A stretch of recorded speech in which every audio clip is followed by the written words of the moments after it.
기도하고 찬양하겠습니다. 고마우신 하나님 감사합니다.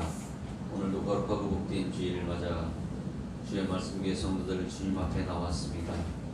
우리들의 예배가 땅에 떨어지지 않고 온전히 하나님 앞에 상달되어질 수 있도록 인도하시고 우리들의 찬양과 우리들의 기도가 하나님 받으시기에 합당한 찬양과 기도 되게 하옵소서. 주시는 말씀 우리들 입을 열어 받아먹게 하시고 귀를 열어 들려지는 역사가 오늘도 있게 하여 주옵소서. 귀한 말씀 들고 세상에 나가 증거하는 증인의 삶을 사는 복된 하루 되게 하옵소서. 예수님 이름으로 감사하며 기도하옵나이다. 아멘. 주의 영광 위하여 오늘 이 하루도 두 곡을 함께 찬양하도록 하겠습니다. 이거 아니네. 내는 주의 영광을 보내 내게 능력 주시는 자 함께 찬양합니다.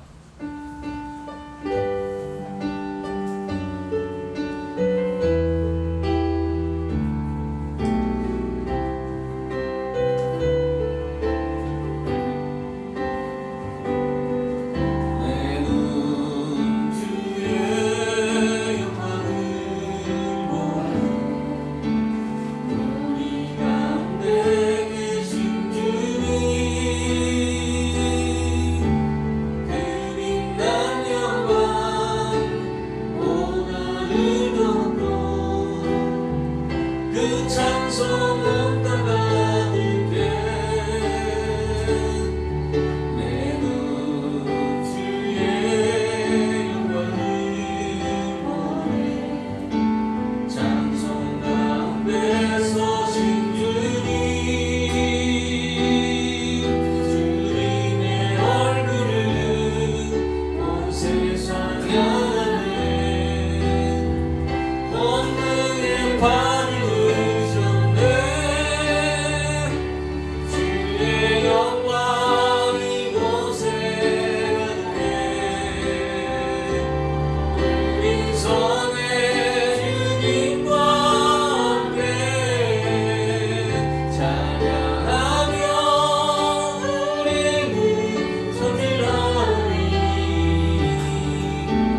할렐루야. 내게 능력 주시는 하나님께 감사의 박수를 올려드리겠습니다. 할렐루야. 같이 주의 영광 위하여 오늘 이 하루도 함께 박수하며 찬양하도록 하겠습니다.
이 하루도 모두하게 하소서.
하루도 강건하게 하소서. 나의 걸음을 지치게 만든 이들에게 용서를 베풀게 하소서. 이 하루도 성실하게 하소서. 이 하루도 순종하게 하소서. 나의 마음을 아프게 만든 이들에게 은총을 베풀게 하소서. 행복을 빌게 하소서. 축복을 베풀게 하소서. 내가 주를 위하여 주의 영광 위하여. 할렐루야. 하나님께 감사의 박수를 올려드립니다.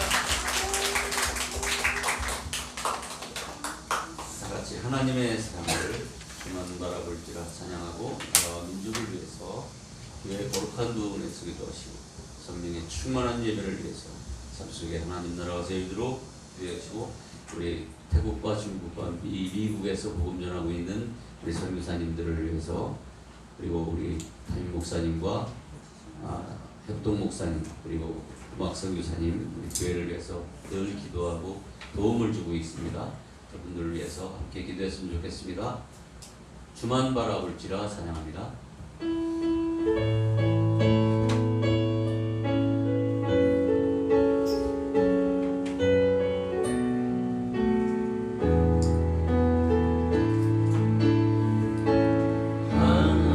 하나님의 사랑을 사모하는 하나님의 평안을 바라보는 자 너의 모든 것 창조하신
아버지 하나님 이 나라 이 민족을 지켜주시옵소서. 대통령을 비롯한 의정자들에게 지혜를 허락하여 주셔서 이 나라 이 민족이 아버지며 바른 길로 나아갈 수 있도록 도와주시고 이 나라에 다시는 전쟁이 일어나지 않도록 하나님 붙잡아 주시고 인도하여 주옵소서. 정치, 경제, 사회, 문화 모든 분야에서 기독교적인 가치관이 세워져서 이 나라가 하나님이 기뻐하실 나라, 아름다운 세상에서 가장 아름다운 나라가 되어 수 있도록 역사하여 주시기를 간절히 바라옵고 합나이다. 또한 아버지는 코로나19와 원수의 두착으로 인하여 세계 모든 나라들이 두려움에 떨고 있습니다. 아버지 하나님 어서속히 모든 질병들이 날아가는 역사가 이 나라뿐만 아니라 세계 열방 가운데도 있어지게 하여 주시기를 간절히 바라옵고 합나이다. 하나님 우리 교회를 아버지 곳에 세워주셔서 이곳을 통하여 하나님의 나라가 세워지게 하시니 감사합니다. 하나님의 사랑을 배우고 아버지를 따르게 하시니 감사합니다. 하나님의 말씀 듣고 깨어지고 부서지는 역사가 날마다 일어나게 하시니 감사합니다. 아버지 하나님 우리 교회를 통하여 세계 열방을 아버지의 주께로 돌아오게 하는 크신 아버지의 일을 감당할 수 있도록 하나님 도와주시고 우리들의 아버지의 기도와 아버지의 우리들의 후원으로 세계 열방을 아버지의 주께 돌아오게 하는 우리 선교사님들의 사역에 아버지여 조금이나마 은택이 될 수 있는 그런 교회 될 수 있도록 하나님 역사하여 주옵소서. 우리에게 날로 부흥케 하시고 성장하게 하여서 아버지 하나님여 아버지여 작지만 큰 역할을 감당할 수 있는 그런 교회 될 수 있도록 하나님 붙잡아 주시옵소서. 이웃의 사랑을 나누는 교회 되게 도와주시고 복음을 증거하는 그런 복된 교회 될 수 있도록 하나님 역사하여 주옵소서. 오늘도 성령의 충만한 예배를 하나님 앞에 올려드리기를 소원합니다.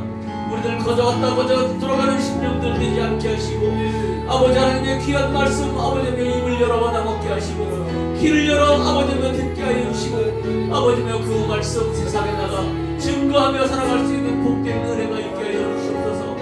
우리들의 삶 속에 하나님 나라가 세워짐으로 인하여 예수 그리스도를 알지 못하는 자들 주께로 돌아오는 역사가 날마다 일어나게 하시고 우리들의 아버지며 살아가는 모습을 통하여 하나님을 알지 못하는 자들도 또한 주님 앞에 나오는 기적의 역사가 일어날 수 있도록 함께하여 주옵소서.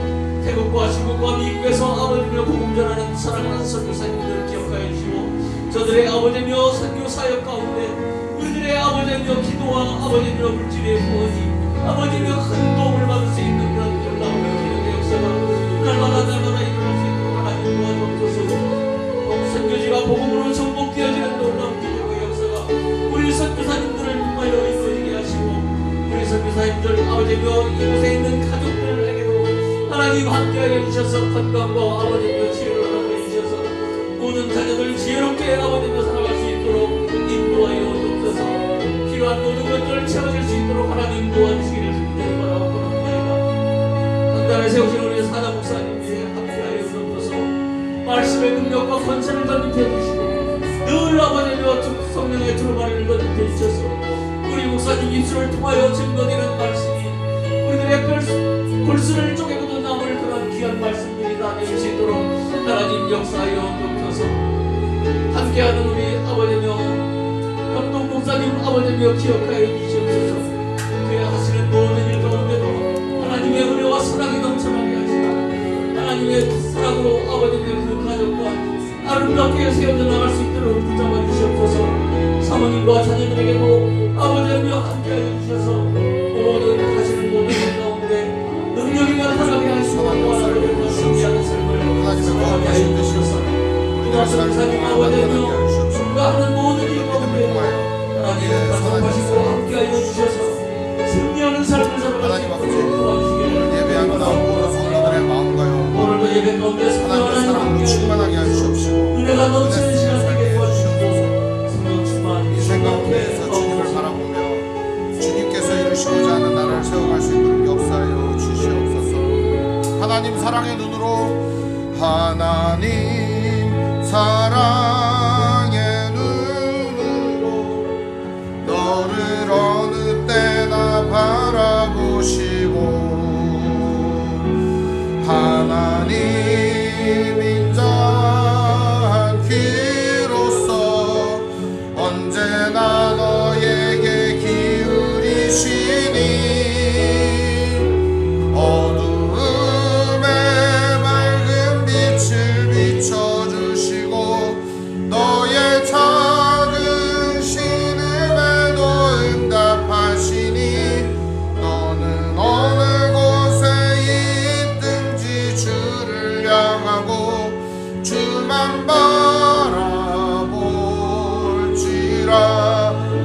하나님의 사랑을 사모하는 자, 하나님의 평안을 바라보는 자, 너의 모든 것 창조하신 우리 주님이 너를 얼마나 사랑하시는지 하나님께 찬양과 경배하는 자, 하나님의 선하심을 닮아가는 자, 너의 모든 것 창조하신 우리 주님이 너를 자녀 삼으셨네. 하나님 사랑의 눈으로 너를 어느 때나 바라보시고 하나님 인자한 귀로써 언제나 너에게 기울이시니 어두움에 밝은 빛을 비춰주시고 너의 작은 신음에도 응답하시니 너는 어느 곳에 있든지 주를 향하고 주만 바라보 하나님 사랑의 눈으로 하나님 사랑의 눈으로 너를 어느 때나 바라보시고 하나님 인자한 귀로써 언제나 너에게 기울이시니 어두움에 맑은 빛을 비춰주시고 너의 작은 신음에도 응답하시니 너는 어느 곳에 있든지 주를 향하고 주만 바라볼지라 주만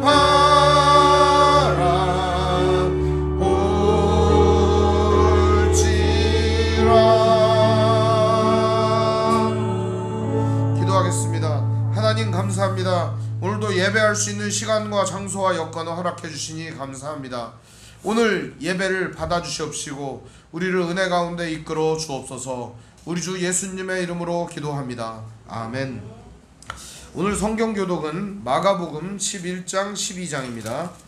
신약성경 70페이지입니다. 마가복음 11장 12장입니다.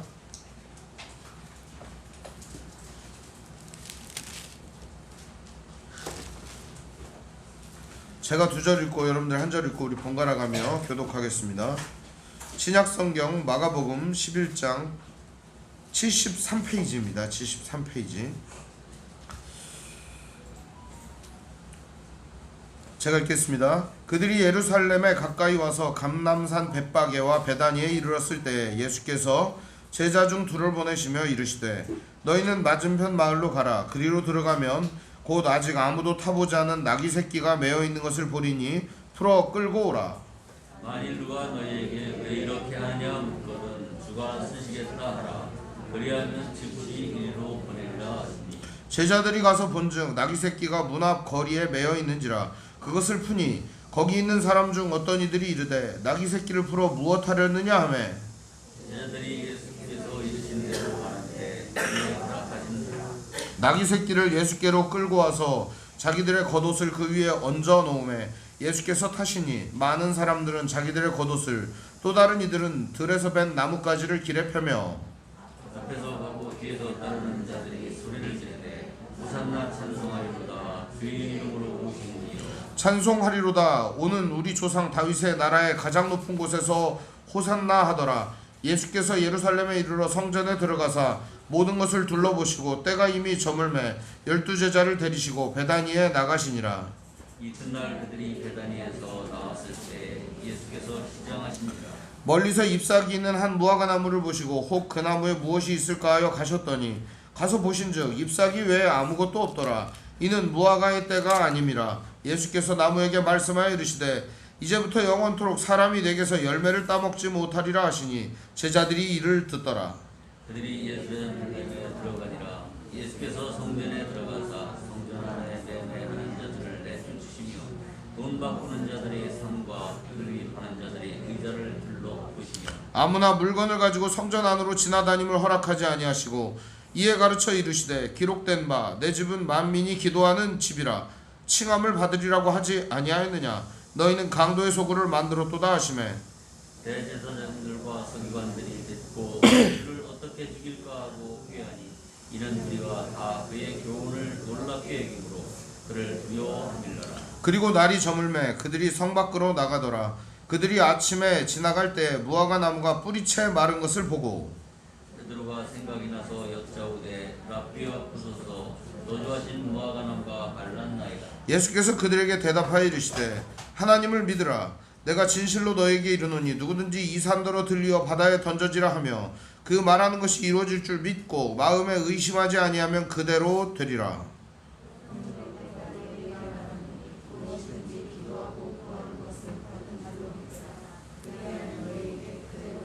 서서 기도할 때 아무에게나 혐의가 있거든 용서하라. 그리하여 하늘에 계신 너희 아버지께서도 너희 허물을 사하여 주시리라 하시니라.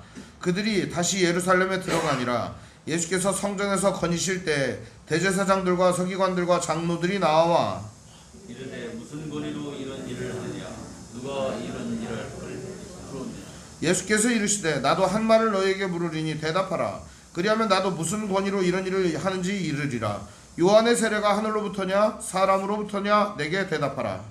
그들이 서로 의논하여 이르되 만일 하늘로부터라면 어찌하여 그를 믿지 아니하였느냐 할 것이니 그러면 사람으로부터라 하였으나 모든 사람이 요한을 참 선지자로 여김으로 그들이 백성을 두려워하는지라. 이에 예수께서 대답하여 이르시되 우리가 알지 못하노라 하니 예수께서 이르시되 나도 무슨 권위로 이런 일을 하는지 너에게 이르지 아니하리라 하시니라.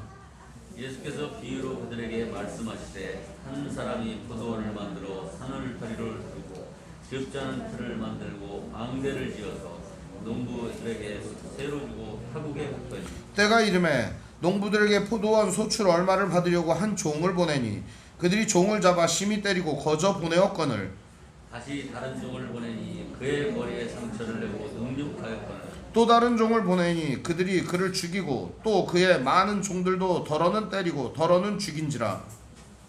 이제 한 사람이 남았으니 곧 그가 사랑하는 아들이라. 최후로 이를 보내며 이르되 내 아들은 존대하리라 하였더니 그 농부들이 서로 말하되 이는 상속자니 자 죽이자. 그러면 그 유산이 우리 것이 되리라. 이에 잡아 죽여 포도원 밖에 내던졌느니라. 포도원 주인이 어떻게 하겠느냐. 와서 그 농부들을 진멸하고 그 포도원을 다른 사람에게 주리라. 너희가 성경에 건축자들이 벌인 글이 고통의 벌글이 되었나니 이것은 주로 말미암아 된 것이요 우리 눈에 놀랍도다 함을 읽어보지 못하였느냐 하시니라. 그들이 예수의 이 비유가 자기들을 가리켜 말씀하신 줄 알고 잡고자 하되 무리를 두려워하여 예수를 두고 가니라.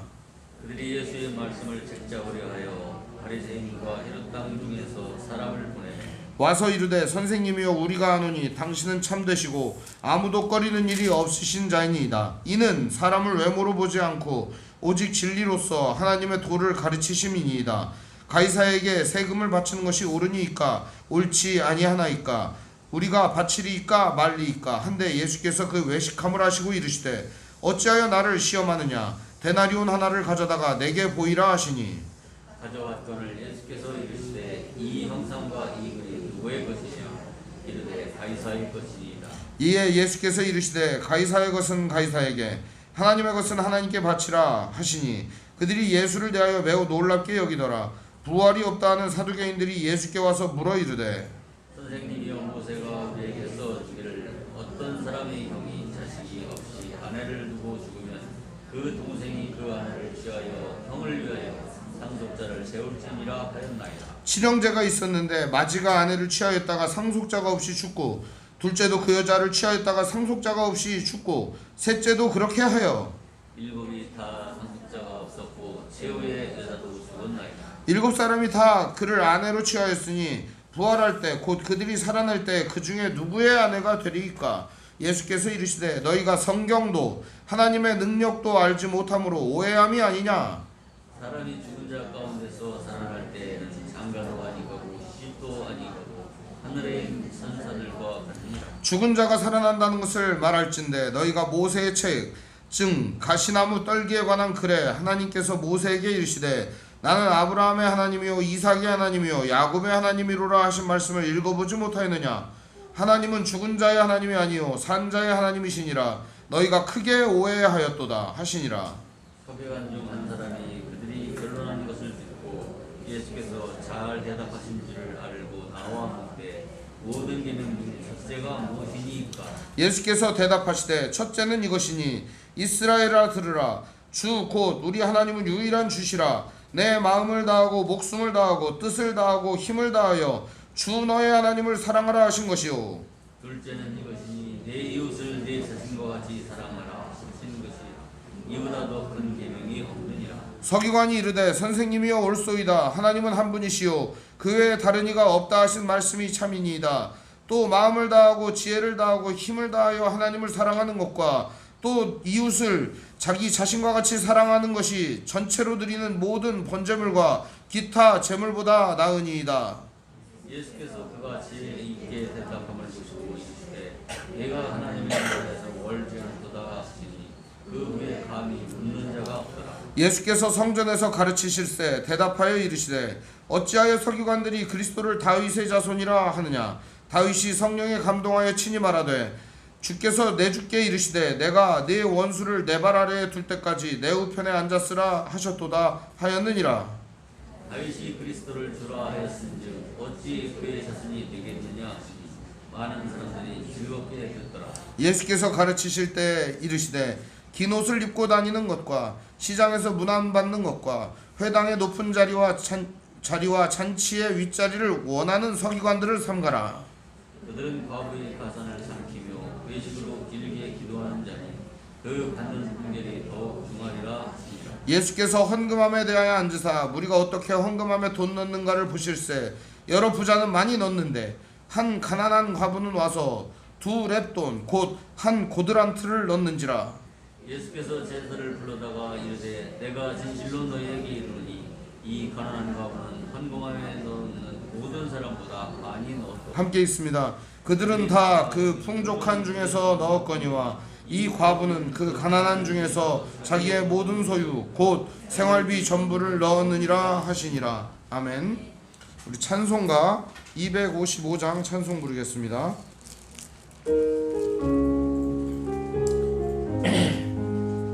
가사를 생각하며 함께 찬양하겠습니다.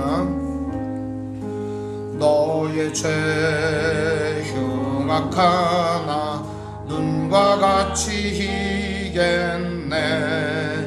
너의 죄 흉악하나 눈과 같이 희겠네. 죄의 빛 흉악하나 희게 되리라. 주홍빛 같은 내 죄 주홍빛 같은 내 죄 눈과 같이 희겠네. 눈과 같이 희겠네. 악한 죄 벗으라고 주님 너를 부르네. 악한 죄 벗으라고 주님 너를 부르네.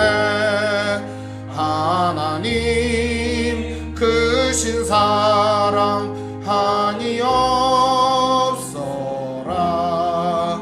악한 죄 벗으라고 악한 죄 벗으라고 주님 너를 부르네.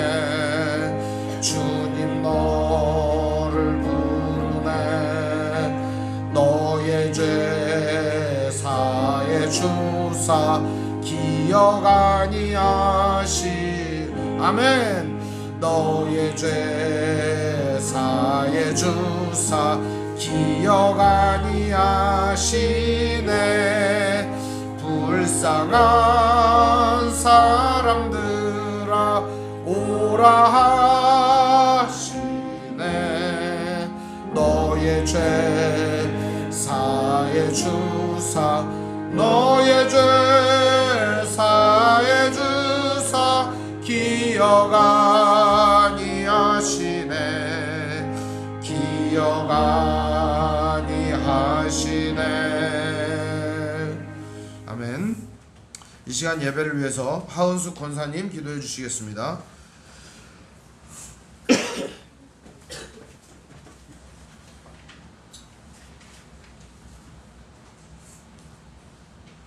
사신 아버지 하나님, 하나님 아버지 이 무더위 가운데 우리를 하나님께서 지켜주시고 또 이렇게 한 자리에 모이게 하시니 하나님 감사합니다.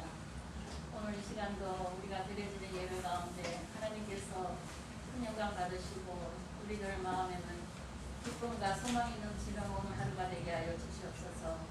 아버지 하나님, 우리는 연약합니다. 하지만 하나님께서 우리에게 늘 함께 하시고 또 우리에게 길을 일려주시니 그 길 따라가는 저희는 늘 하나님 감사함으로 나아갑니다.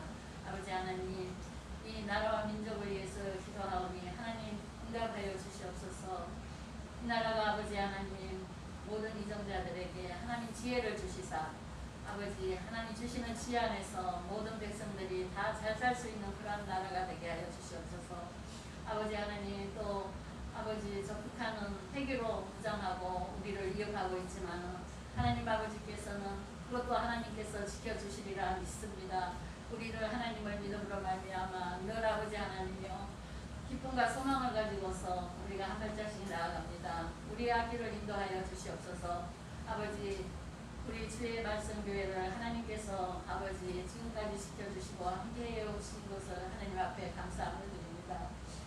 우리 주의 말씀 교회에서 하나님의 말씀을 배우고 또 아버지 그 말씀대로 살아가고자 애쓰는 우리 모든 성도님들 한 사람 한 사람 기억하여 주심으로 말미암아 아버지 하나님 무엇을 하든지 어디에 있든지 간에 하나님께서 우리의 아버지 구원자가 되시고 이루다가 되셔서 우리를 이끌어 주시리라 믿습니다. 하나님 오늘도 아버지 하나님 또 해외에서 애쓰고 수고하시는 선교사님들을 기억하여 주시옵소서. 아버지 그분들을 통하여서 땅 끝까지 복음이 이루게 하여 주시옵시고 정말 하나님 나라가 이 땅에 아버지 보게 되는데 아버지 큰 역할을 감당할 수 있는 선교사님들이 되게 하여 주시옵소서. 아버지 하나님 또한 우리 교회를 돕는 아버지 또 형정 목사님 엄마 선교사님 함께하여 주시옵소서. 아버지 늘 애쓰고 수고하시는 그 수고를 하나님께서 기억하여 주시옵소서. 오늘 우리 목사님 또 귀한 말씀을 전파합니다. 하나님 그 말씀 가운데 큰 은혜의 시간이 되게 하여 주시옵시고 그 말씀으로 우리를 또 심령이 떠오르는 그러한 시간이 되게 하여 주시옵소서. 아버지 이 모든 거 하나님 앞에 맡기며 우리를 구원하신 예수 그리스도 이름으로 기도드립니다. 아멘.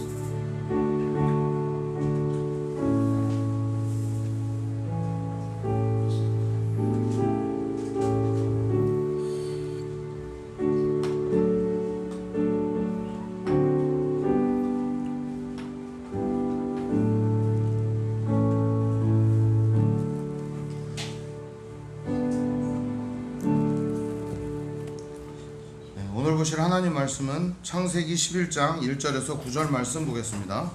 창세기 11장 1절에서 9절입니다.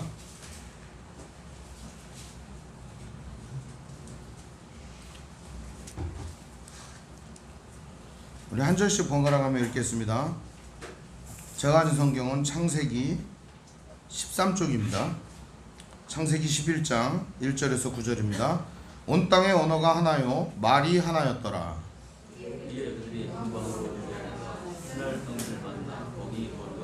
서로 말하되 자 벽돌을 만들어 견고히 굽자 하고 이에 벽돌로 돌을 대신하여 역청으로 진흙을 대신하고 또 말하되 자 성읍과 탑을 건설하여 그 탑 꼭대기를 물에 닿게 하여 우리 이름을 온 점에 거듭을 명하자.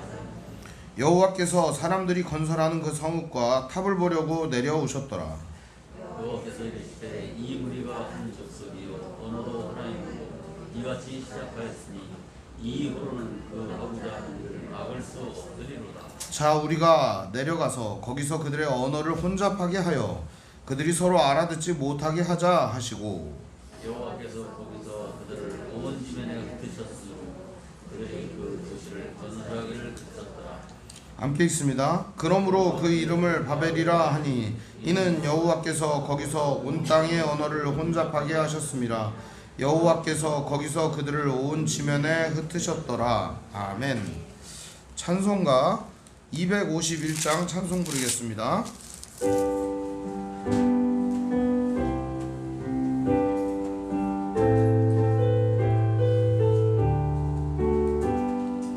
놀랍다 주님의 큰 은혜, 우리의 죄를 속하시려 갈보리 십자가 위에서 어린 양 보혈을 흘렸네. 주의 은혜 우리의 죄를 다 씻었네.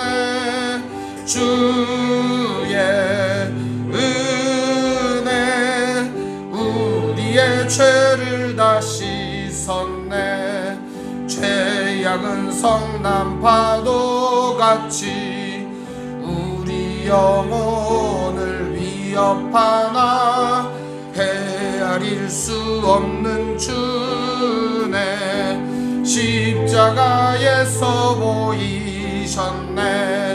주의 은혜 우리의 죄를 다 씻었네. 주의 은혜 우리의 죄를 다 씻었네. 죄악에 물든 영혼들을 주께서 피로 씻으시네. 지금도 흐르는 그 피에 눈보다 더 이게 씻으라. 주의 은혜 우리의 죄를 다 씻었네. 주의 은혜 우리의 죄를 다 씻었네. 비할 수 없는 그 은혜를 믿는 자에게 거저주네. 형제여 주 앞에 나와서 더 지체 말고 곧 받으라. 주의 은혜 우리의 죄를 다 씻었네. 주의 은혜 우리의 죄를 다 씻었네. 아멘. 오늘 말씀의 제목은 온 지면에 흩으셨더라 라는 제목으로 말씀의 은혜를 나누겠습니다. 온 지면에 흩으셨더라. 옛 속담에 이런 말이 있습니다. 공든 탑이 무너지랴. 무슨 얘기죠? 공들여 세운 탑은 무너지지 않는다. 네, 오늘 말씀은 우리에게 말합니다. 공든 탑도 무너진다. 이렇게 말합니다. 속담이 다 옳은 건 아니다 하는 겁니다. 공든 탑도 무너진다. 왜요? 잘못된 건 하나님이 뭉겨버리거든요. 오늘 말씀은 그런 얘기입니다. 하나님께서 인간의 이성과 판단과 철학으로 잘못 세워진 것들을 하나님께서 무너뜨리시고 하나님의 새로운 세상을 이루시고자 하나님의 개입과 간섭이 오늘 우리 인간의 세상에 늘 있다는 것을 가르쳐 주시는 말씀입니다. 우린 이미 지난 시간 족보 말씀을 통해서 이 바벨탑의 성격이 어떤 것인지 알게 되었습니다. 바벨이라는 이 탑은 신할 지역에 세워진 것입니다. 그런데 이 신할 지역에 누가 정착을 했었죠? 우리 지난 시간에 배웠지 않습니까? 누굽니까? 그 사람 이름이? 사냥꾼인데 반역자인데 누굽니까? 예, 아주 나쁜 놈이죠. 니무롯이라고 하는 작자입니다. 니무롯이란 이름 뜻이 반역자다 그런 뜻이에요. 하나님께 반역을 하고 하나님 앞에서 자기가 존귀한 자가 되고 하나님보다 자기가 높은 자가 되고 하나님보다 자기가 위대한 자가 되려고 하는 그런 사람들이 모여 하는 짓이 뭘까요? 그게 바벨탑이라는 겁니다. 그런 사람들이 쌓은 탑이 영원히 존속하고 영원히 세워질 수 있을까요? 절대 세워줄 수 없다는 것이 오늘 말씀의 교훈입니다. 한마디로 말하면 안 되는 줄 알면서 왜 그랬을까? 그런 얘기를 해주는 겁니다. 헛짓거리 한다 이런 얘기를 오늘 우리에게 아주 쉬운 예로 가르쳐주고 있습니다. 이 얘기가 그냥 바벨탑 얘기하면 높은 탑, 위대한 탑 그게 아닙니다. 하나님이 흩으셨다. 이게 오늘 말씀의 주제어가 되어야 합니다. 높고 위대하고 대단하고 광활하고 멋지다가 아니라 하나님이 흩으셨다. 이게 오늘 말씀의 주제입니다. 오늘 말씀은 그래서 하나님께서 왜 흩으셔야만 했는가? 하나님께서는 왜 이 일을 하셔야만 했는가? 그거에 대한 이야기입니다. 오늘 말씀은 이렇게 시작합니다. 온 땅의 언어가 하나요 말이 하나였더라. 참 좋은 세상 아닙니까? 그죠? 여러분 해외여행을 가거나 외국 사람 만나면은 제일 어려운 게 뭡니까? 그 사람이 어느 나라 사람인지 모릅니다. 그래서 우리나라 사람들이 짧은 영어로 묻습니다. Where are you from? 그러면은 얘기를 합니다. 베트남이야. 그러면 뭐라고 대답하겠습니까 여러분? 베트남 몰라. 그냥 가. 그럼 혹시 그럼 나 영어 할 줄 알아? 그러면서 영어를 하면 잘할 수 있겠습니까? 원래 한국이라고 한 나라가 영어를 몇 년을 배우는지 아십니까? 초등학교 6년, 중학교 3년, 고등학교 3년을 배웁니다. 총 12년을 영어를 배웁니다. 그런데 졸업하고 나면 영어를 잘하는 사람이 단 한 사람도 없어요. 대개 다 쫄아가지고 못하거나 아니면은 잘못 가르쳐주는 것이겠죠. 조선시대는 그러지 않았어요. 후민정음을 배웠던 한국 사람, 조선 사람들은요 영어를 단 2주 만에 배웠습니다. 어떻게 가능할까요? 미국 사람들이나 영국 사람들이나 독일 사람들이 깜짝 놀란 것이 한국 사람들의 언어 습득 능력이었습니다. 그만큼 우리나라의 한글이라고 한 말이 어디서부터 출발했는지 아시죠? 설음, 그리고 이빨에 부딪히는 그리고 목구멍의 구조 이런 것들을 통해서 이 한글을 만들었기 때문입니다. 세상 어디에도 이런 글자는 없어요. 백성을 사랑해서 나라의 군주가 한글을 만들었다. 백성을 사랑하는 것까지는 해요. 근데 글자를 만들었다. 이런 왕이 존재할 수 있겠느냐 하는 거죠. 아마 하나님께서 세종을 보내셨나 봅니다. 중요한 거는 무슨 뜻이냐면 그만큼 언어라고 하는 것은 중요한데 한국의 언어가 중요하고 아주 잘 발달이 되어 있는 이유는 이 모든 것들이 이 구강구조라든지 인간의 구조를 통해서 만들어진 거라는 거죠. 우리가 잘 쓰는 소리들을 통해서 소리의 언어로 만들어졌다는 거죠. 오늘 말씀에 보면 온 땅에 언어가 하나요 말이 하나였더라 이런 말이 나오죠. 이 언어라고 하는 말은 원래 사파라는 말이에요. 이 말이 무슨 뜻이냐면 입술 혹은 랭귀지 이런 걸 뜻하는 거고요. 말이라고 하는 말은 다바르 의미를 말하는 거예요. 이 다바르가 언제 많이 쓰이냐면 하나님이 말씀하셨다 할 때 그런 말이 제일 많이 써요. 다바르 하나님 말씀하셨다. 근데 이 두 가지가 합성이 된 거죠. 그러니까 이게 무슨 뜻이에요? 말도 통하고 뭣도 통하고 의미도 통하고 의사 전달이 확실하게 될 수 있는 공동체 체계 안에 놓여 있었다 하는 것이죠. 이런 세상이 지금도 되면 얼마나 좋겠어요. 그런데 사람들은요 모이면 뭐하죠? 악해집니다. 참 묘한 습성이 있어요. 모이면 악해집니다. 근데 이 신할 땅에 거류했던 자가 누구였느냐? 바로 니므롯 같은 자였다. 성경은 우리에게 가르쳐줍니다. 2절에 보면 그들이 어떻게 했는가? 그들이 동방으로 옮기다가 신할 평지를 만나 거기 거류하였다 이렇게 얘기하죠. 동방, 여러분 동방 그러면 어떻습니까? 우리는 동방에 사니까 좋죠. 이게 우리가 동방이라고 생각을 하면은 이상한 거예요. 왜냐하면 누구 기준의 동방이에요? 이 서양 사람 기준의 동방이거든요. 그렇죠? 우리 기준의 동방은 어디예요? 다른 나라인 거예요. 그러니까 우리는 동방이 아니고 중심이다. 그래서 세운 나라가 어디예요? 중국 아닙니까? 중국. 우리가 세상의 중심이야 이러지 않습니까? 아무도 인정해주지 않죠. 그런데 그 서양에서는 바다도 있어요. 지네들의 바다가 중심이다. 지중해. 우리가 중심이다. 뭐 이런 사람들도 있어요. 그런데요, 자기들이 다 중심이라는 거죠. 근데 이 사람들도 동방으로 옮겨갔다는 겁니다. 기준점이 있을 거 아닙니까? 어디서 동방으로 옮겨갔다 하는 걸까요? 이 기준은 누구 기준이죠? 성경이 기준인 거예요. 이 성경 기준에서 동방으로 옮겨갔다라고 하는 거죠. 성경의 기준점은 어딜까요? 그러면 하나님 중심에서 동방으로 옮겨갔다. 연상되는 사람이 있잖아요. 누굴까요? 에덴의 동쪽으로 간 사람 누구예요? 그죠? 아담, 하와, 가인 뭐 이런 사람들이죠. 전부 다 동쪽으로 갑니다. 동쪽으로. 지리상 동쪽으로 갈 수밖에 없는 여건이 있었다라는 성경학자들의 해석이 있어요. 그것보다 중요한 것은요, 동쪽이라고 하는 것 자체가, 성경에서 말하는 동방이라는 것 자체가 하나님의 뜻을 거스르고 나아가는 존재들의 방향성을 의미합니다. 한마디로 얘기하면 성경에서 동방으로 갔다, 동방에 있다 이런 얘기를 하는 것은요, 하나님께서 주신 그 땅에서 내지는 하나님의 뜻에서 거스르는 방향으로 나아갔다라고 하는 것을 의미하는 거예요.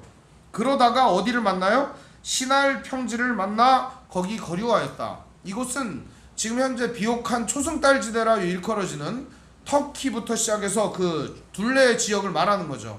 과거 이제 오스만 제국이 장악을 했던 아주 멋들어지는 지역입니다. 경치도 좋고요. 그리고 물도 넉넉하고요. 자연과 환경은 너무나도 풍요로움을 약속하는 그런 환경입니다. 가나안이죠. 굉장히 멋있는 환경들이 있습니다. 그리고 사람이 살기 얼마나 좋은지 모릅니다. 그런 곳에 정착을 하게 됩니다. 거기 거류하였다 이런 표현을 쓰죠. 그러니까 거기에 눌러 앉았다. 이제 그곳에서 살게 되었다. 한마디로 말하면 이 거류한다는 말이 야샤브 그런 말인데, 정착을 해가지고 눌러 앉았다 이런 말입니다. 주저앉았다, 눌러 앉았다 이런 의미죠. 이것은 무엇을 의미하느냐? 그 전까지는 떠돌던 사람이에요. 그렇죠? 동방으로 옮기다가 라고 할 때 이 옮기다가 라는 말이 원래 장막 말뚝을 뽑아내다 그런 말이에요. 그러니까 그 전까지는 뭐 했어요? 텐트 치고 장막 치고 말뚝 박고, 그러다가 말뚝 뽑고 장막 걷고 돌아다닌 거예요. 이러다가 이제 어떻게 된 거예요? 시날 평지를 만나 거기에 거류하였다. 무슨 얘기예요? 집 짓고 살았다 이겁니다. 여기서 정착했다 이겁니다. 이제 뭐가 시작된 거예요? 유목민 상태에서 농경민, 정착민이 시작된 거예요. 정착생활이 시작된 거예요. 이제 정착생활이 시작되면은 뭐가 생기죠? 예, 이제 인문학에서 이게 잉여 농산물이 생깁니다. 그럼 잉여 농산물이 생기면 이걸 어떻게 해요? 애를 많이 낳아요. 그럼 많이 먹죠. 그럼 또 많이 먹여야 되잖아요. 또 많이 농사를 짓습니다. 그래서 사람들이 농사를 짓고 그렇게 계속 세력이 불려가면 어떻게 해요? 세력과 세력 간에 충돌이 일어나죠. 전쟁이 일어나요. 그것을 우리는 지난 시간에 바로 이 니무롯이라고 하는 작자가 사냥꾼으로서 지역을 점령하며 사람들을 끌어모아 도시를 만들었다는 걸 우리는 볼 수 있습니다. 오늘 얘기도 그런 얘기입니다. 그 도시를 만들었던 니무롯의 후예와 니무롯 같은 자들이 어떻게 했다는 거예요? 말하는 겁니다. 그들의 대화를 한번 엿보도록 하겠습니다. 그들의 대화가 3절에 기록되어 있습니다. 우리 같이 한번 읽어볼까요? 서로 말하되 자 벽돌을 만들어 견고히 굽자 하고 이에 벽돌로 돌을 대신하여 역청으로 진흙을 대신하고. 그렇죠. 벽돌을 만들어 견고히 굽자. 이런 표현을 왜 쓰냐면 히브리 사람들은 벽돌 안 씁니다. 그냥 진흙으로다가 대충 쳐발라가지고 이렇게 집 만듭니다. 지붕에다 나뭇가지 얽히설키 얹어가지고 이렇게 동물 똥 같은 거 이렇게 발라가지고 이렇게 지붕 만듭니다. 그냥 대충 만들어요. 그러니까 집을 그렇게 만든 이유가 있겠죠. 환경 때문에 그래요. 근데 여기 벽돌을 만들어 견고히 굽자, 이건 뭘까요? 정착민의 대표적인 모습이죠. 우리 다 벽돌로 집 만들잖아요. 그렇죠. 이미 그때 당시에 벽돌로 집이 만들어져 있었다는 겁니다. 그뿐만이 아니라 이들은 돌을 대신해서 집을 지었어요. 그러면 얼마나 높이 쌓을 수 있을까요? 돌멩이로 집을 지으면요 크게 높이 못 쌓습니다. 근데 벽돌로 쌓으면요 얼마든지 높이 쌓을 수 있습니다. 당시에 있었던 지형이 지구라트라고 하는 지형인데 엄청나게 넓어요. 그런데다가 마차가 양쪽으로 다닐 수 있을 정도로다가 거대한 건물을 지은 거예요. 엄청난 건물이에요. 그런데 여기 보니까 역청으로 진흙을 대신하여 지었다. 여러분, 역청은 누가 준 재료죠? 하나님이 방주를 지을 때 물이 들어오지 말라고 칠하라고 준 재료가 역청이었어요. 근데 이 역청을 가지고 뭐를 하는 거예요? 하나님을 반역하고 사람들을 죽이는데 사용하고 있었습니다. 이 많은 건물, 이 위대한 건물을 짓는데 노예들이 동원된 겁니다. 노예들은요, 짐승처럼 여겨졌어요. 죽거나 말거나 상관없어요. 일하다가 아프면 죽여버려요. 그냥 없애버려요. 그냥 내던져버려요. 노예를 던지는 자리가 있었어요. 구덩이, 노예 구덩이. 그냥 죽으면 던지는 거예요. 그냥 아프면 던지는 거예요. 사람이 살 수 없는 환경이에요. 이 사냥꾼 같은 니무롯은 계속 사람을 끌어다가 노예를 충당을 합니다. 그래갖고 이 노예들을 통해서 집을 계속 짓는 겁니다. 그리고 이 건물을 높이 세웁니다. 여러분, 한층 올라갈 때마다 이 건물은 사람을 죽이는 건물이 되는 겁니다. 이 건물이 한층 올라갈 때마다 더 많은 사람들이 피를 흘려야 되는 겁니다. 이 건물이 계속 세워질 때마다 사람들은 더 많은 사람들을 죽여야 하고, 더 많은 사람들을 끌어와야 하고, 더 많은 사람들은 희생되기 마련입니다. 지금 도시는 안 그렇습니까, 여러분? 우리가 보고 있는 이 대도시들은 어떻습니까? 이 도시들은 사람들이 죽어나가고 있습니다. 그 한층 올라가고 사람들이 모여 살고 하느라고 이 건물이 무너지고 있어요. 무너지고 있는 이 건물은요, 단순히 건물이 무너지는 게 아니에요. 사람이 죽어가고 있는 거예요. 도시는 계속 세워져요. 그리고 건물은 부수고 다시 짓고 해요. 그럴수록 세상은 무너져가고 있는 겁니다. 윤리가 무너지고, 도덕이 무너지고, 사랑이 무너지고, 믿음이 무너지고 있는 겁니다. 이거는 그냥 집 몇 채가 무너지는 거하고 도시 전체가 없어지는 거하고는 다른 차원의 얘기입니다. 도시가 세워지고 사람이 모이면 모일수록 점점 더 하나님의 사랑과 은혜와는 멀어져 가고 있는 것이죠. 이것이 얼마나 가슴 아픈 현실인지 모릅니다. 지금도 대도시에는 십자가가 많이 서 있죠. 그러나 그 십자가가 아무런 영향력도 발휘하지 못하고 있는 현실이에요. 대한민국은 너무나도 많은 십자가가 있습니다. 그럼에도 불구하고 그 십자가가 선한 영향력을 끼치지 못하고 있는 것이 오늘날의 현실이에요. 왜 그럴까요? 현실 따로 믿음 따로 그렇게 살기 때문입니다. 오늘 여기 있었던 사람들은 전부 다 자기들의 안전을 위하여 집을 지었습니다. 또 이들이 말을 해요. 뭐라고 말하죠? 우리 4절을 같이 한번 읽어보도록 하겠습니다. 시작. 또 말하되 자 성읍과 탑을 건설하여 그 탑 꼭대기를 하늘에 닿게 하여 우리 이름을 내고 온 지면에 흩어짐을 면하자 하였더니, 이들은 성읍과 탑을 건설하여 탑 꼭대기를 하늘에 닿게 하여 우리 이름을 내고 온 지면에 흩어짐을 면하게 하자, 이런 얘기를 합니다. 이들은요, 아마도 그런 것들이 있었을 거예요. 홍수 때 트라우마가 있었을 거예요. 그 트라우마는 뭘까요? 홍수가 와가지고 모든 사람이 다 죽으니까 건물을 높이 쌓으면 어떻게 될까요? 높이 쌓으면 이제 홍수가 와가지고 더 이상 사람들을 죽이지 않을 것이다. 우리 높이 올라가면 살 수 있지 않겠느냐. 우리 지도부는 살 수 있을 거야. 그러면서 자기들끼리 그 홍수를 이겨내려고 애를 쓰는 거죠. 또 한 가지는 하나님이 명령을 해주셨어요. 창세기 1장 28절 우리 한번 찾아볼까요? 창세기 1장 28절 창세기 1장 28절에 보면 하나님이 그들에게 복을 주시며 하나님이 그들에게 이르시되 생육하고 번성하여 땅에 충만하라. 땅을 정복하라. 바다의 물고기와 하늘의 새와 땅에 움직이는 모든 생물을 다스리라 하시니라.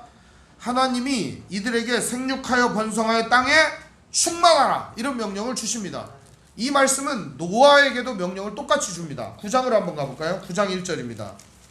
9장 1절에 보면 함께 있습니다. 시작. 하나님이 노아와 그 아들들에게 복을 주시며 그들에게 이르시되 생육하고 번성하여 땅에 충만하라. 한마디로 말하면 땅 안에 가득 차라는 거죠. 충만하라는 거죠. 하나님의 명령은 뭐냐면 이제 하나님께서 주신 능력과 힘과 너희들에게 주신 역량을 가지고 이 땅에 퍼져서 행복하게 하나님께서 이루시고자 하는 나라를 이루며 살거라, 이 얘기를 해주신 겁니다. 노아를 통해 바라신 세상이 무엇이었습니까? 하나님을 사랑하고 경외하며 서로 존중하고 서로 함께 어울려 사는 세상을 하나님께서 만드시고자 했던 것이 아닙니까? 하나님의 뜻 아래에서 서로가 서로를 한 몸으로 여기며 서로 사랑하는 세상을 하나님께서 원하셨던 것입니다. 그런데 이 사람들이 모이고 흩어지면서 이합 집산을 합니다. 이익에 따라서 모이고 이익에 따라서 흩어지고, 그러면서 점점 세상은 이기적 세상이 되어갑니다. 어떻게 될까요?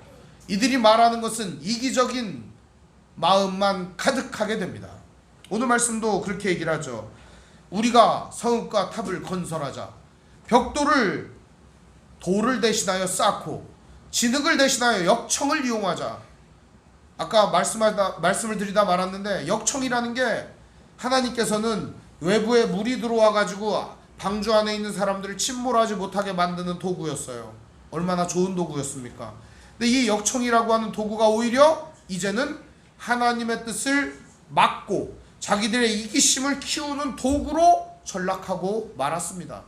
역청 하나만 봐도 그렇지만 이때 당시에는 모든 의미가 그렇게 전달이 되는 거예요. 하나님이 주신 선한 지혜가 자기들의 욕구와 욕심을 채우는데 이어졌고, 하나님이 주신 이 손과 발이 선한 일을 하는데 사용된 것이 아니라 다른 일을 죽이고 다른 사람들을 잡아오고 다른 사람들을 발밑에 끌어안쳐 노예로 사용하는데 능력이 사용되었다는 것입니다.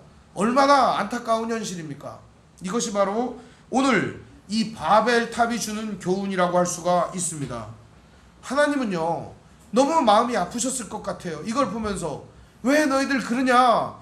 땅 넓지 않냐? 내가 이렇게 얼마나 넓게 만들었냐? 퍼져서 좀 아름답게 살면 좋은데 왜 그렇게 너희들끼리 복닥거리면서 위아래 만들고 좌우를 만들어가지고 서로 싸움박질하고 왜 그렇게 하느냐? 얘기를 하는 거죠. 제가 얼마 전에 읽은 책이 하나가 있는데요. 선 안에 갇힌 인간, 선 밖의 예수, 이런 책이 있어요. 선 안에 갇힌 인간들은요, 선을 그어야 속이 직성이 풀려요. 선을 그어가지고요, 내 편, 뒤편 만들어야 해요. 오른쪽, 왼쪽 만들어야 돼요. 그래서 진보니 보수니 만들어야 돼요. 선을 그어가지고요, 위, 아래 만들어야 돼요. 서열 정리해야 돼요. 그리고 만들어가지고요, 이 선을 그어요. 어디나 다 그어가지고, 아우 이거는 좋은 거 이건 나쁜 거 지들이 선을 그어요. 근데 우리 예수님은 선 밖에 존재하고 계세요. 누구라도 그 예수님은 포용하고 사랑하고 함께 해주십니다. 오늘 우리들은 너무나도 많은 선을 그어놓고 우리들의 가치관과 우리들의 생각과 우리들의 마음이 마치 진리인 양 착각하고 살아갈 때가 많다는 것입니다. 오직 진리는 하나님의 말씀뿐이고 이 말씀만이 우리의 삶의 기준이 될 수 있습니다. 그런데 오늘 우리들은 그것을 알면서도 우리 나름대로 선과 우리 나름대로의 얼마나 많은 각을 세우고 살아가고 있는지 모릅니다. 연약해서 그럴 수 있어요. 그런데 과거에 행했던 똑같은 잘못을 범하면 안 되지 않겠습니까? 바벨탑은 바로 그런 성격의 것이었습니다. 선을 찍찍 그어가지고 내꺼 니꺼 그리고 위아래를 정했던 사건입니다. 얼마나 위험한지 모릅니다. 이 일은 오늘 우리 일상에서 늘 일어나고 있는 일이며 나의 자신에게서도 일어나는 일입니다. 이 일이 얼마나 위험한지 모릅니다. 이 일을 해결하는 유일한 길은 주님의 마음을 품는 것입니다. 주님의 뜻을 갖는 것입니다. 우리를 사랑하시고 오늘 우리를 인도하시는 선하신 하나님의 뜻을 우리의 가슴에 품는 일밖에 없습니다. 하나님은요, 답답했지만 내려갔습니다. 5절에 보면 여호와께서 사람들이 건설하는 그 성읍과 탑을 보려고 내려오셨더라. 이게 무슨 의미가 있냐면요, 이게 여러분, 하나님이 그 성읍과 탑을 보려고 내려오셨다. 이게 무슨 개념이냐면 하나님 거기서도 보일 텐데 뭐하러 내려올까요? 이게요, 마치 사람이 개미가 이렇게 개미집을 이렇게 뾰족하게 막 바벨탑 마냥 막 지들은 몸 요만한데 막 이만하게 쌓잖아요.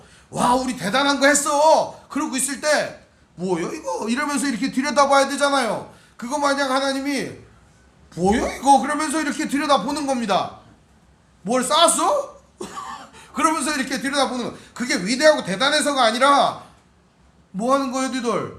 그러면서 이렇게 들여다보는 거예요. 그 다음 말씀도 재밌어요.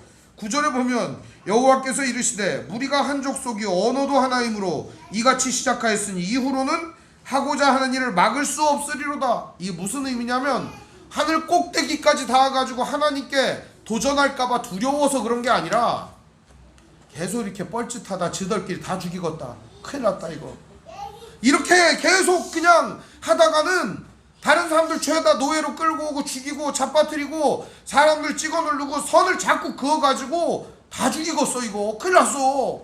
그러면서 하나님이 얘기를 하는 겁니다. 이거 안 되겠네 이거 이런 얘기를 하는 거지.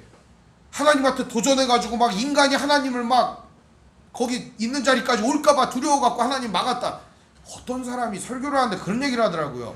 사람의 능력으로 하나님을 뭐 이렇게 해서 꼭대기까지 닿을까봐 하나님 그렇게 띨띨한 분이 뭐하러 하나님을 믿습니까? 우리 하나님 전능하신 분입니다. 인간의 능력이 아무리 극대화된다 하더라도 우리 하나님을 침범할 수 없어요. 우리 하나님께서는 이걸 보면서 안타까워하는 거예요. 너들 그러다 다 죽는다. 내가 홍수 내리지 않아도 너들 다 죽어. 그러다가 왜 그렇게 하는 거야? 안타까운 마음이 있는 겁니다. 하나님 설득을 안 했을까요? 이때 당시에 세상이 나누어졌다는 얘기를 하잖아요. 벨렉의 이야기를 우리는 봤잖아요.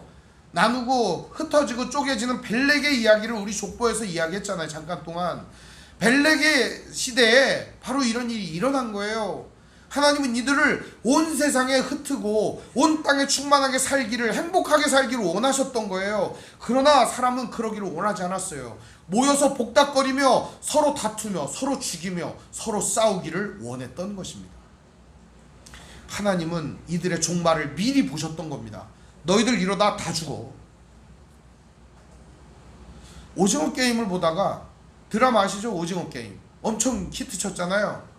거기에 이제 노인네가 사람들 막 싸우니까 노인네가 막 손을 막 휘저으면서 하는 얘기 기억하십니까? 이러다 다 죽어! 그러지 않습니까?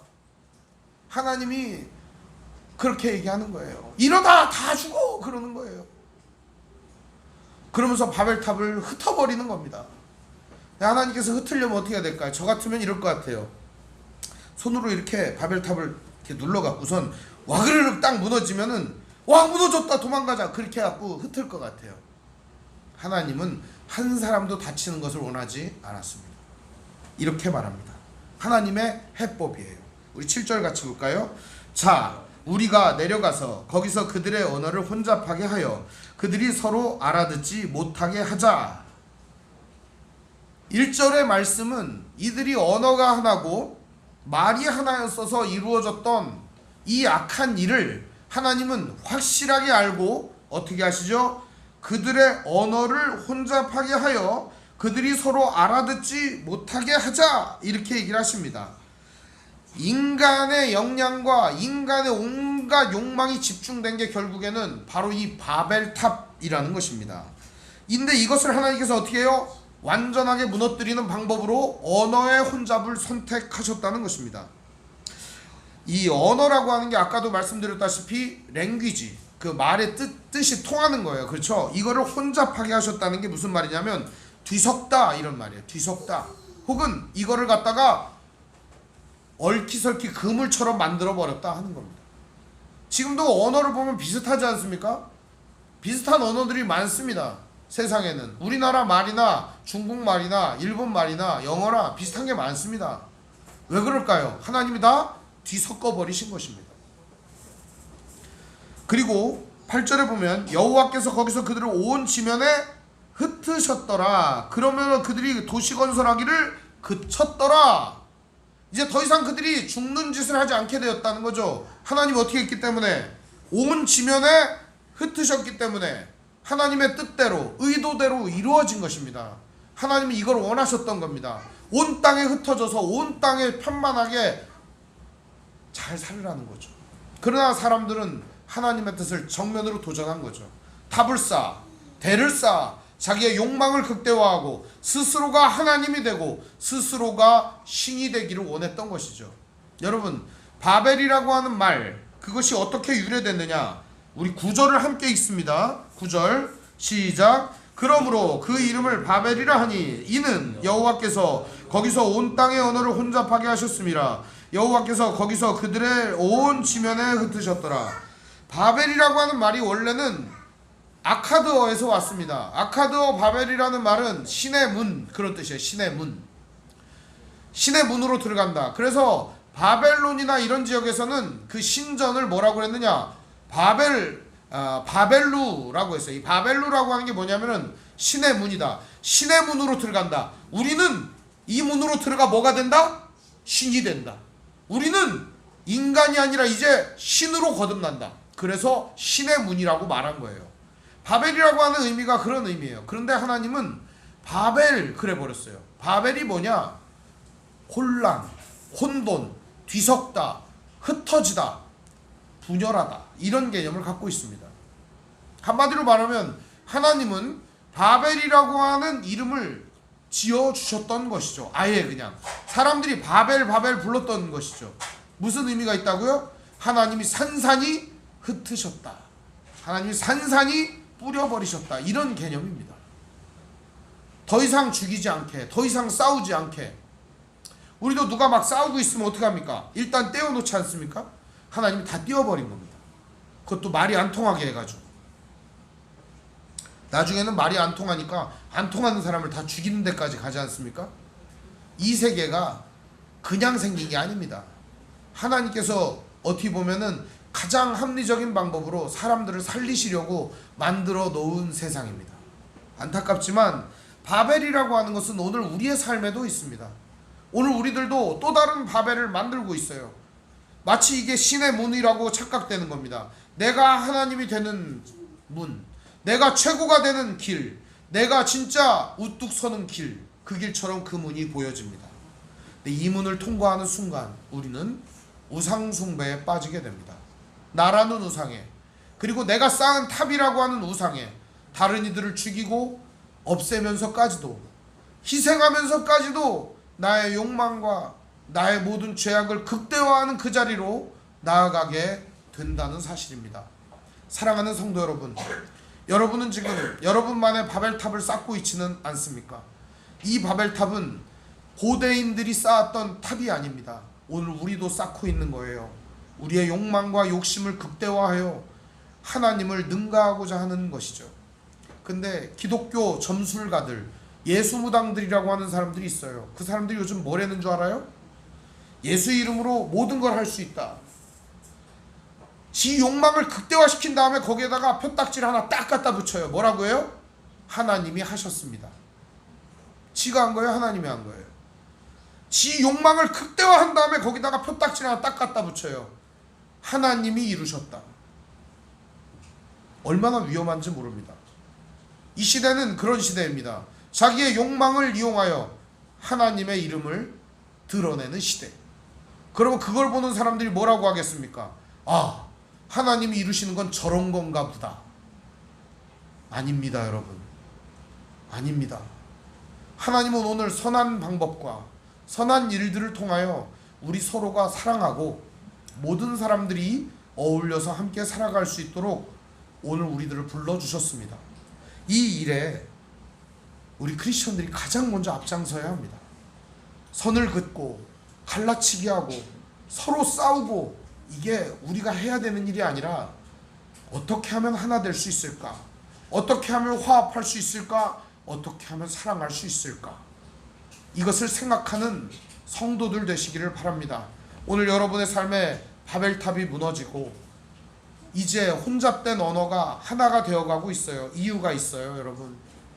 성령님이 우리 안에 오셔서 각 사람 마음에 오셔서 이제 우리를 그리스도 예수의 형상으로 만들어 가시거든요. 이 사람들이 모인 데가 교회예요. 교회를 통해 하나님은 새 역사를 이루시려고 하고 있어요. 우리 교회 안에서는 제발 바벨탑이 안 세워졌으면 좋겠습니다. 지금도 교회들이 자기만의 바벨탑을 많이 쌓고 있는데요, 이 바벨탑이 무너졌으면 좋겠고요, 우리 성도들이 자기들만의 바벨탑을 무너뜨리고 서로 사랑하는 길로, 화합하는 길로 나아갔으면 좋겠습니다. 하나님의 뜻을 이루는 그 길로, 하나님의 나라를 세우는 그 길로 나아갔으면 좋겠습니다. 우리 서로 사랑하며 나아갑시다. 기도하겠습니다. 하나님 감사합니다. 오늘 우리 안에 주의 은혜를 내려 주셔서 감사합니다. 하나님이 흩어버리신 바벨을 봅니다. 오늘 우리 안에도 남모르게 세워져 가는 바벨탑을 봅니다. 이것이 무너져 내리고 오직 하나님의 사랑으로 흘러넘치도록 역사하여 주옵소서. 우리 주 예수님의 이름으로 기도합니다. 아멘. 찬송가 191장 찬송 부르겠습니다.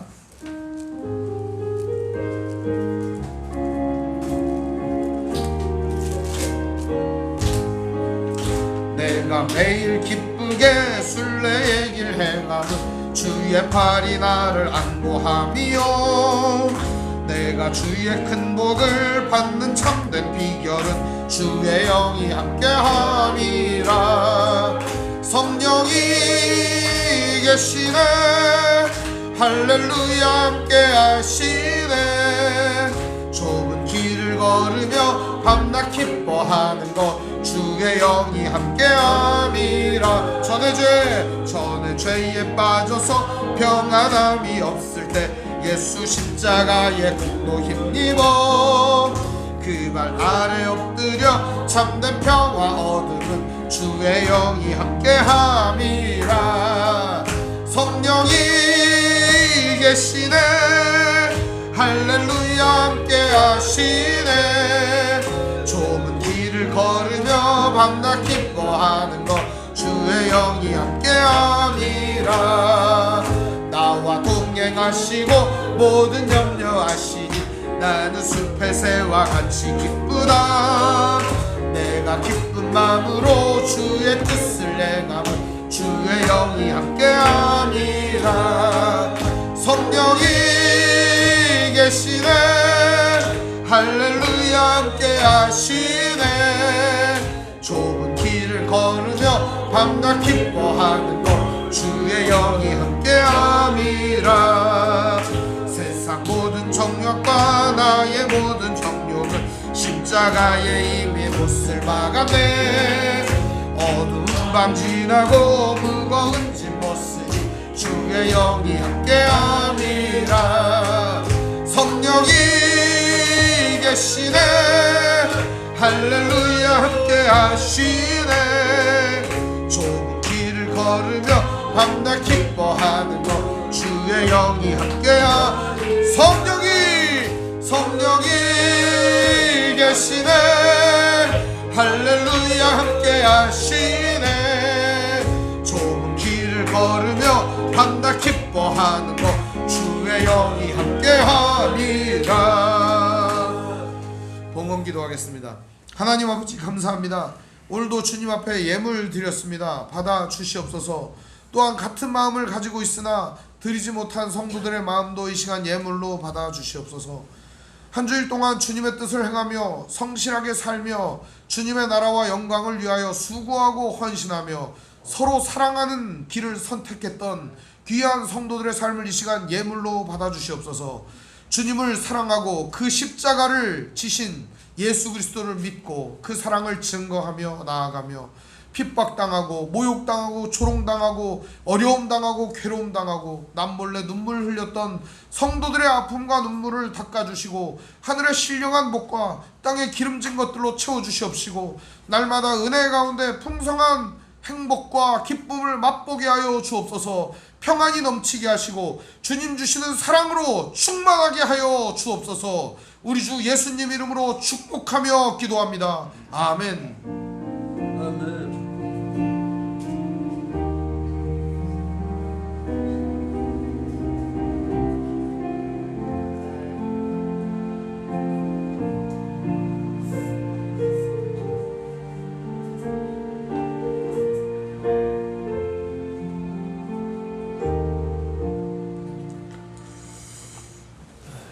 교회 소식을 알려드리겠습니다.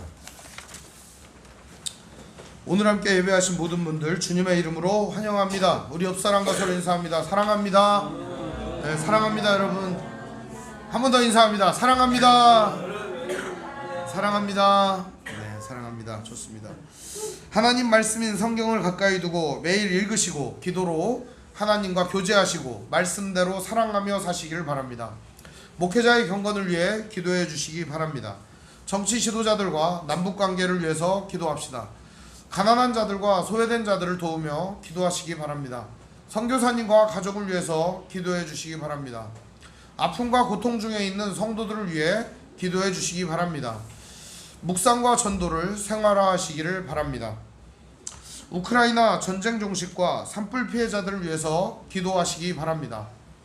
만약에 이 전쟁이 안 끝나면요, 겨울에 유럽에 대란이 일어납니다. 가스 공급이 되지 않아 가지고 유럽 전역이 얼어 죽는 사람이 많을 겁니다.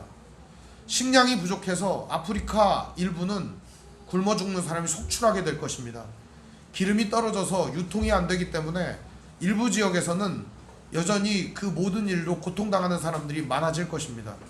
단순히 기름값 오르고 먹을 거 오르는 게 문제가 아니라 사람들이 죽고 사는 문제가 생기기 때문에 여러분 더 간절히 기도하시기 바랍니다.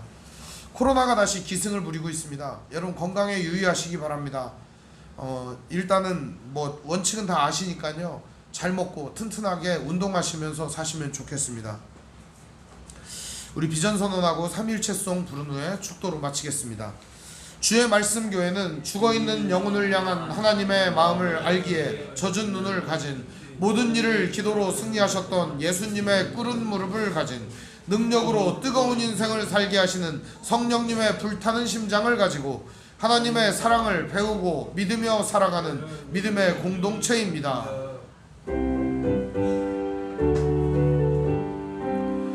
하나님이 선택하셨고 예수님이 구속하셨고 성령님이 인치셨으니 삼위일체 하나님 찬양. 하나님이 지켜주시고 예수님이 함께하시고 성령님이 능력 주시니 삼위일체 하나님 찬양. 하나님이 사랑하시고 예수님이 은혜 주시고 성령님이 교통하시니 삼위일체 하나님 찬양. 할렐루야 하나님 찬양. 할렐루야 예수님 찬양. 할렐루야 성령님 찬양. 삼위일체 하나님 찬양. 지금은 우리 주 예수 그리스도의 은혜와 하나님의 사랑과 성령의 교통하심이 충만한 주님의 사랑과 은혜 속에 살아가며 하나님께서 허락하신 터전 가운데에서 서로 사랑하며 복음을 증거하며 살아가는 믿음의 형제자매들 머리머리 위에, 인생 위에, 가정 위에, 직장 위에, 권속들 머리머리 위에 영원토록 함께 있을지어다. 아멘.